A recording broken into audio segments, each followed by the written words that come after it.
but in the middle of your speech, and you can call me out on being a liberal snowflake or whatever about my feelings, but then in the middle of your speech, I think this was hate speech, you made fun of transgenders. Well, I made fun of one person who grabbed me by the back of the neck and threatened me with violence, to be fair. I mean, yes, but also Caitlyn Jenner, and you seem to be making,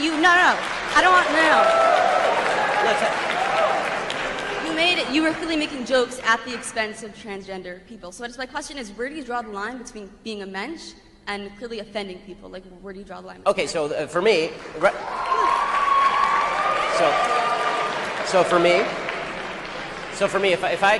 if I coldly and clearly state a fact and you're offended by the fact, that's not me being responsible for offending you. That's me saying a fact and you being offended.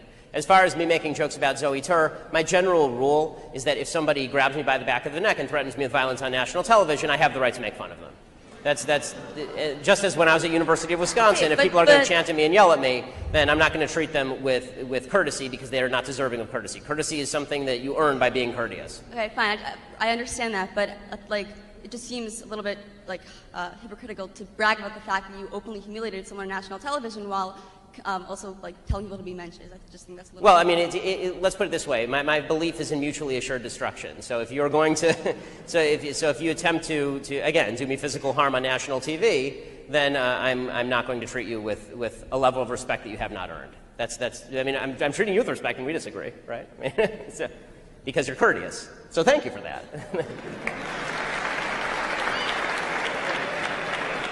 I'll tell you a story. I don't know how many of you have seen this on CNN Headline News. I had exactly this debate on Dr. Drew's show a few months ago. It was about 3 months ago. And it was I think, the number1 story on Facebook and Twitter for about 3 days. Because this is why they don't have me on CNN that often.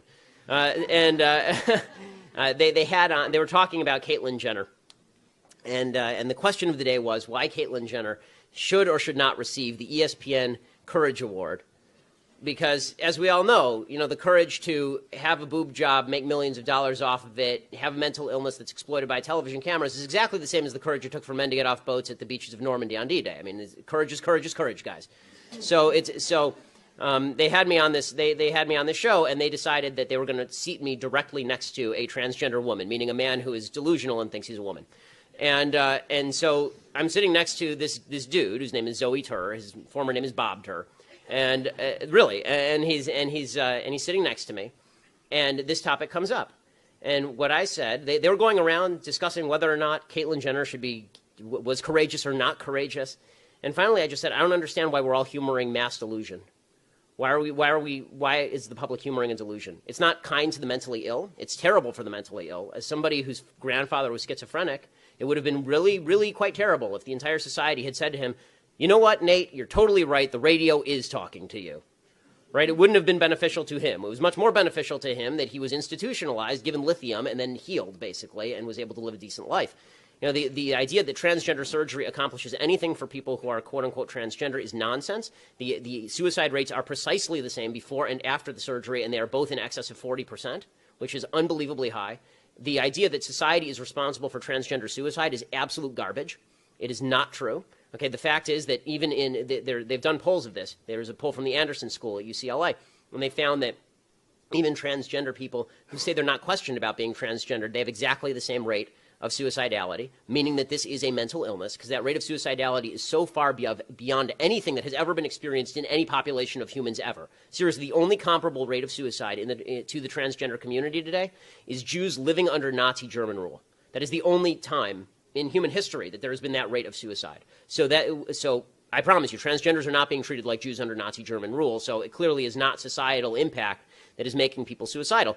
What's making people suicidal is that this is a mental illness, and it is barbaric to suggest that a man can become a woman and a woman can become a man with a snip of the knife. It's horrifying, and it is mutilation, and it is brutal. And the people who are pushing this have no sympathy for the people who are actually suffering from it. They're forwarding mental illness. They're forwarding mental illness to kids because they want to teach this to children now. And this is one where you're on. I mean, these people. It is unbelievable to me that the left suggests that we're the party of anti-science. Okay, they are the party of vaccines are bad and men can magically become women through some magic man-to-woman machine. Right? It's such utter nonsense. Every cell of Caitlyn Jenner's body has a Y chromosome, except ironically for his sperm cells. Right? So the idea that these are women is just it's utter tripe.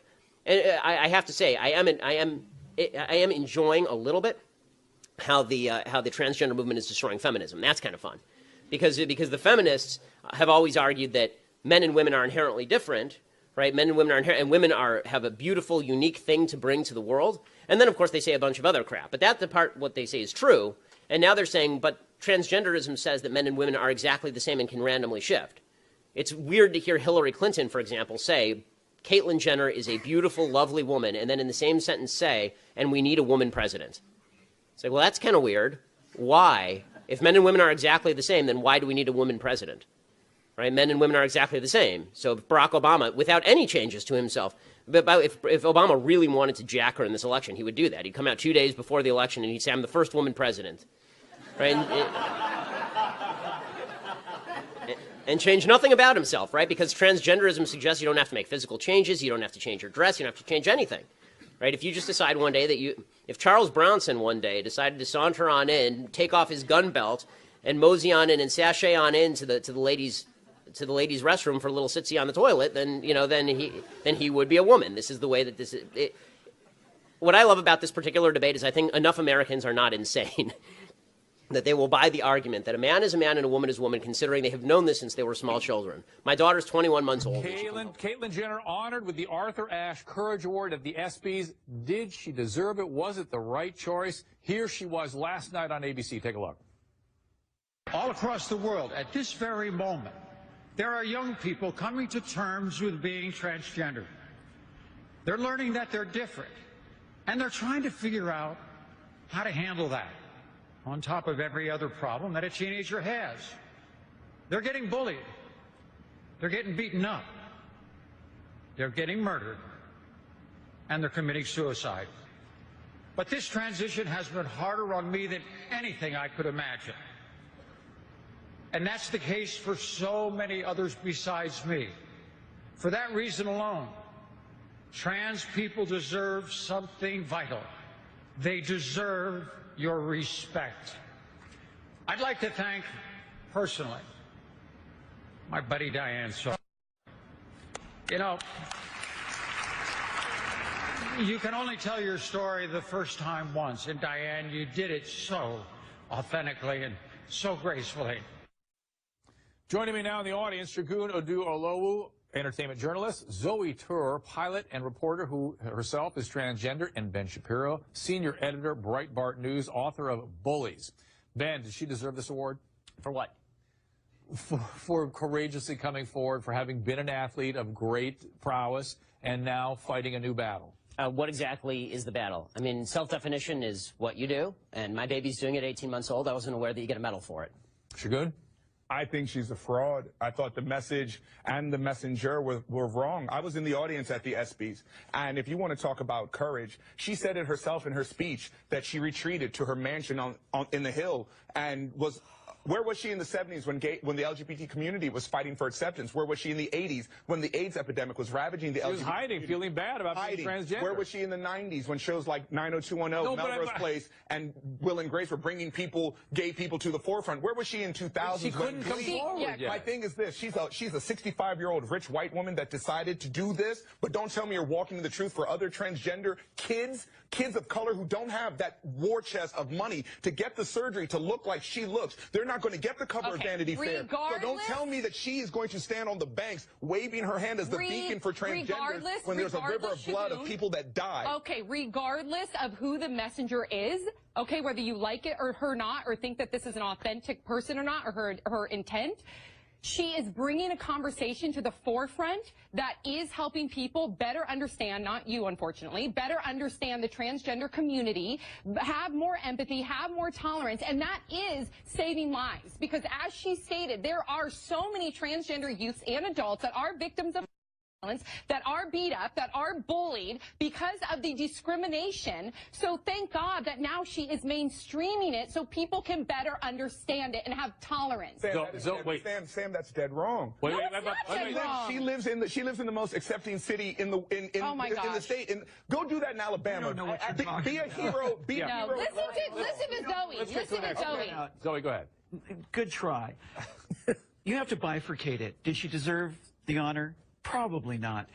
Is she brave? Of course she's brave. All those years invested as this sports legend. To come out transgender is horribly difficult. It is the most difficult thing you can do. I've been overseas. I've flown helicopter missions, surveillance missions. I've been shot, stabbed. Being brave is being yourself. And being transgender is about the bravest thing you can do.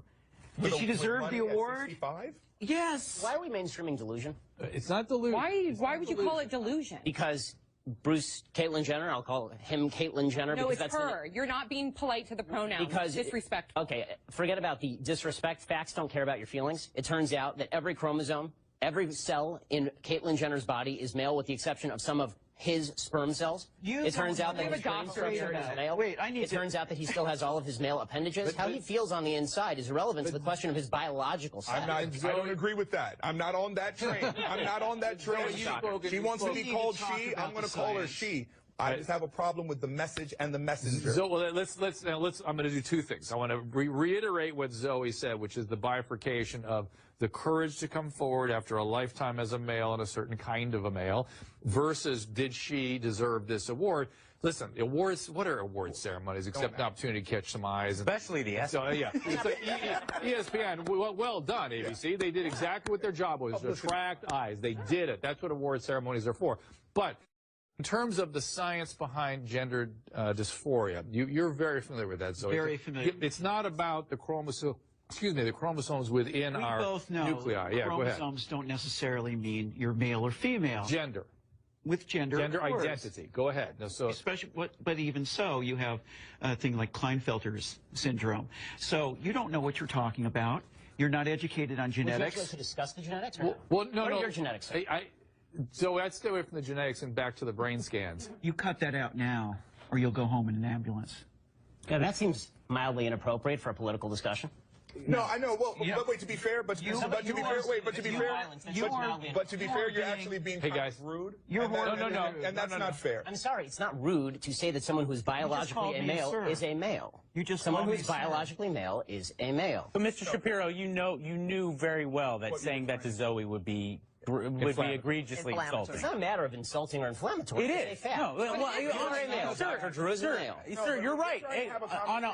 On paper, what is a fact is a fact, and I can't deny that. But you knew that going in, that to saying that to Zoe would be aggressively insulting. It's not a matter of aggressively insulting. It is. The entire discussion is whether we are embracing mental illness and delusion as a society. That's the entire discussion. No. But that's you're avoiding the fact. You're avoiding the fact. If you want to talk facts, you're avoiding the fact. You're not a dumb man. You knew that saying that to Zoe would be incredibly hurtful. Stop it. Roll on the last word here, because you haven't had a chance. And then there's some very startling statistics that are out that say that 80% of us know somebody who's gay or bisexual or even transvestite or lesbian, but only 1% of us know somebody who is in transition. So this is a new discussion for us. A lot of it is very scary for a lot of people. But that's, I think, whether we agree with the whole Caitlyn transition or not, the reality is that we are in a state as humanity right now where we need to exercise a little bit more tolerance. We need to understand the things that we don't understand a bit more. Instead of making inflammatory comments, maybe we have a little bit more tolerance. That's what I think the strength We'll keep this going. We'll keep it going, but later we're going to no aggression, no violence. We're going to Caitlyn Jenner. She was honored with the Arthur Ashe Courage Award last night at the ESPYs. There's speculation that the award was payback for having given Diane Sawyer her first interview with Jenner on ABC and ESPN, are part of the same corporation, of course, the Disney family. And ABC tells Los Angeles Times, quote, there is absolutely no connection between the interview and the award. There's simply no truth to that claim. Back with Sam, Rolanda, and Mike, and in the audience, Shagun, Zoe, and Ben. All right, so, Zoe, you're in that piece, you're saying it wasn't a transgender going at their own pace. It was a product rollout. What are the liabilities to the human being, Caitlyn Jenner, as a result of being a part of this product rollout? Well, you can't sustain that type of energy. You cannot sustain that type of fame. Things shift. You have to reinvent yourself. But I think at some point this comes crashing down because along with all this, adulation and hype, eventually you find out that you're really in an existential crisis because what's my life really going to be like? Will it be You have to deal with people like this, the hatred, the people that, you know, that come out against you and say, we're calling you delusional. It wasn't because it's hatred. yeah, that's hatred. Okay. This is just somebody that's I don't hate you. I have sympathy for you. I feel terrible for you. No, you do hate. You're consumed with hatred. That is who you are. You're a little Do you man. know me? You're a little man. Actually, I do. Let's stick to the topic. Let's not these personal. But I mean, that's okay. He can be whatever he wants. But the point is, right. That's what this is all about, isn't it? It is. It is. But there's ramifications for hate speech. But the point What are is those that. ramifications? Let me finish. Go ahead, finish, Zoe. Little boy. Zoe. Okay. Zoe. So, I'm sorry. It's all everybody. Come on. Buttons are being pushed. Go ahead. The whole point is that Jenner will come crashing down. Okay. Because well, like in other reality shows, Mike, I saw a Facebook post where there was 30 reality shows that contestants or participants who had died within a year or two of their shows, and I was scrolling through that on Facebook. Something like 85% of them was suicide. Right. It's incredible. It's like kind of becoming the quarterback before you've ever even played football. Yeah. There's a definite kind of build up to getting that type of attention. Well, and now this too, in the face of all these tremendous changes in who this person is and their life and their lifestyle, their family issues, all that is sort of now around this arousal of the. Caitlin's built for it. I really do. This is let's not forget, this is a world-class athlete who's dealt with pressure her entire life, who knows how to speak to herself and pump herself up, who knows the difference between perseverance more than any other person that's a non-athlete. I think that this is her mission in life. And if I could ask you, because I'm still harping on some of the things that you mentioned earlier. Back to Ben. To Ben, you come from, like, in your mind, a moralist, right? No, I come from a basic biological reality. But okay, it's not a moral thing. If somebody wants to mutilate their body, that's their choice. It's not mutilation, but can we just talk about cutting off your testicles is mutilation? Can we talk about that's not actually what they do, though, right? Okay, hold up.